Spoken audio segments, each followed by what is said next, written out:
काशी करते आई राजा आले पुढे काय नाही बाई झाडू मारायचं. आई झाडू मारायला लागले. वहिनी कुठे गेली ग? काय माहित, असं काय तर करीत असेल. तांब्या भरून आण ग पुऱ्या.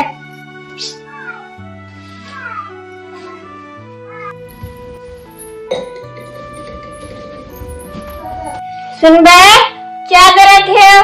अगो बाई बघते चहा ठेवते का? वहिनी का बोलली नाही ग? तिला बरं वाटलं नसेल आपण आलेली बाई.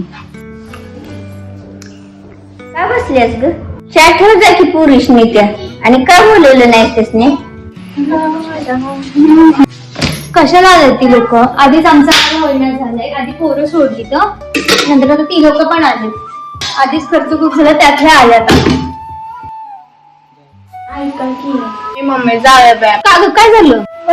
तुम्ही आलेलं त्यांना आवडलेलं नाही. आत्ताच आम्ही बघितलं आईचं आणि मामीचं भांडण झालं होतं. काय करूया आपण? जाऊया का आपण?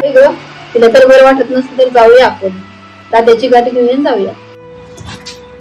का जितू कधी आला तुम्ही? बराच वेळ झाला दादा येऊन. तुझी वाट बघत होतो. काय तिथे बरे आहेस का? अक्का आलो मी जरा हात पाय धुवून येतो.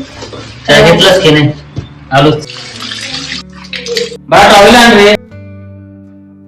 मामा आम्ही दोघी तर आता मम्मा सोबत जाणार आहे. नाही बाबा मामा मी पण जाणार आहे. काय झालं अचानक असं? आणि तुमची तोंड का पडले ते? काय नाही रे मामा, मगाशी मम्मी मावशी आल्या तर मामीने उगाच चिडचिड केली. चहा पण अजून तिला बोलला पण नाही. ते की पोरं इथं आणून ठेवलं. आधीच आमचा खर्च जास्त झाला आणि पोरं आणून ठेवलं. आणि म्हणत होतात की आपण आता आलात. ठीक आहे बोल, मी एकदा बोलतो मामींशी. ठीक आहे, तुम्ही नका टेन्शन घेऊ. बसा तिथे. काय हो, कशाला आवाज येत आहे? काय झालं? इकडे का बसलेस तू एकटीच? तिकडे अक्का दीदी येऊन किती वेळ झालं बसले. त्यांना चहा पाणी द्यायचं सोडून तू इकडे रूम मध्ये येऊन बसलेस का? काय झालं? कशाला देऊ त्यांना मी चहा?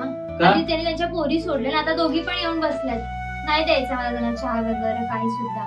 आणि त्यांच्याकडे असं नाही वागायचं. मध्ये जेव्हा तू आजारी पडली होतीस तो हॉस्पिटलचा खर्च कोणी बघितला तुला माहित आहे का? त्या दोघींनीच बघितलं. अरे अडचणीत आपल्याला त्यांच्याशिवाय कोण आहे का? सांग बघू. पहिले जा आणि त्या दोघींची माफी माग. बाकी आता तुझ्या हातात आहे.